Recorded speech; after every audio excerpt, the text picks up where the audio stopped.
क्रोध दूर कैसे होगा? क्रोध को हम दूर कैसे रख सकते? क्रोध समाप्त नहीं होगा। आप सोचो कि क्रोध समाप्त हो जाए तो क्रोध समाप्त नहीं होगा।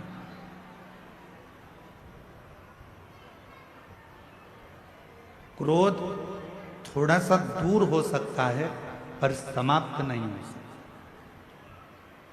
जैसे चूल्हे के अंदर थोड़ी सी चिंगारी रहती है, वो कब आग बन जाती है मालूम नहीं पड़ पाता। चूल्हे के अंदर थोड़ी सी चिंगारी रहती है, वो कब अग्नि का रूप रख लेती है, कब बड़े अग्नि का स्वरूप धारण कर लेती है, पता नहीं चलता।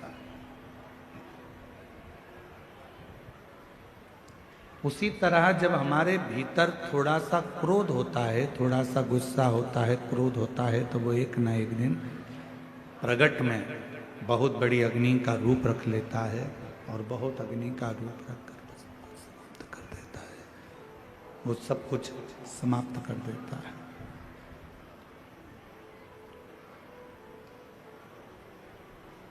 इसलिए माँ सती का जो माँ सती का जो चरित्र है, माता सती की जो कथा है, माँ सती की जो कथा चल रही है, शंभु शंभु शंभु शंभु शंभु शंभु शंभु शंभु शंभु शंभु शंभु शंभु शंभु। माँ सती की जो कथा है, माँ सती का जो चरित्र है, वो हमको ये दर्शन करा देता है कि हमें माँ सती भगवान शिव जी के करीब में रही, पास में रही, नज़दीक में रही, उसके बाद भी माँ सती क्रोध को काबू नहीं कर पाई। जैसे एक चरित्र मिलता है भगवान स्वयं मैया यशोदा और भगवान कृष्ण का। एक बार मैया यशोदा ने थोड़ा सा क्रोध किया और लाला पर अपनी एक छड़ी पड़ी थी, वो छड़ी को उठा लिया और भगवान कृष्ण मैया यशोदा जी से बहुत दूर रहे।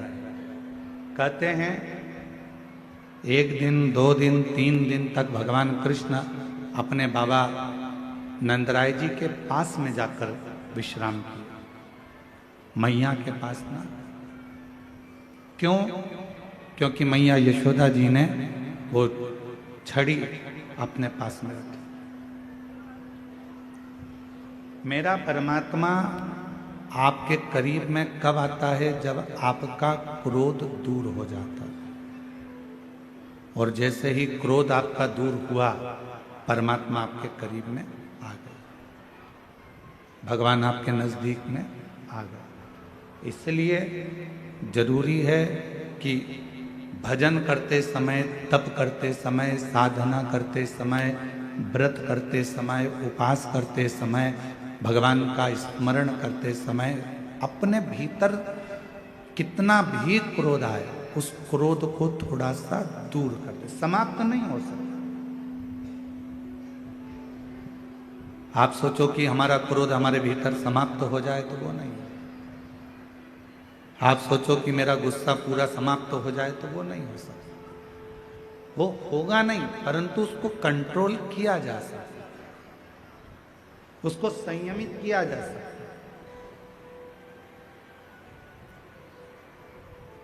और भोला सब दुख काटो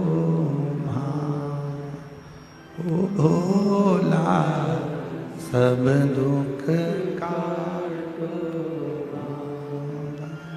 शिव शंकर जपो तेरी माला, भोले बाबा जपो तेरी माला, भोला सब दुख काटो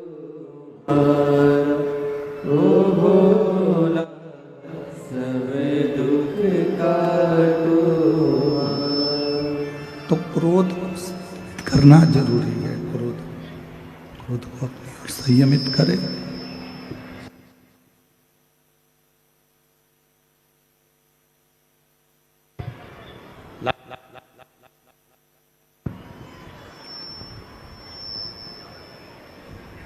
माँ सती, माँ जगत जननी जगदम्बा अम्बा, माँ भवानी, माँ दुर्गा, माता सती,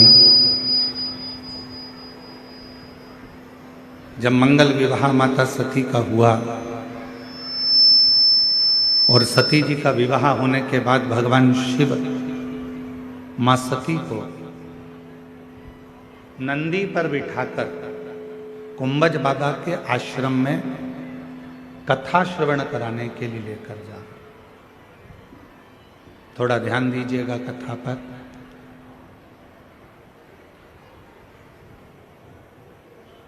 जैसे ही विवाह कर कर माता सती आई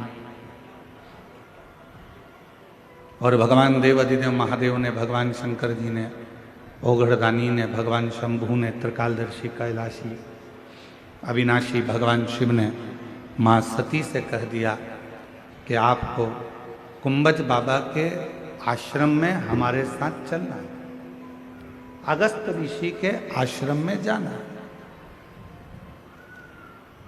आपको हमारे साथ कुंभज बाबा के आश्रम में चलना है। सती मैया ने कहा ठीक है, अगर आप कहते हो कि कुंभज ऋषि के आश्रम में जाना है, भगवान अगस्त ऋषि के आश्रम में जाना है, तो हम चलेंगे, उसमें क्या। पर पूछा कि कुंभज बाबा के यहाँ जाने का कारण क्या है, क्यों, किस लिए।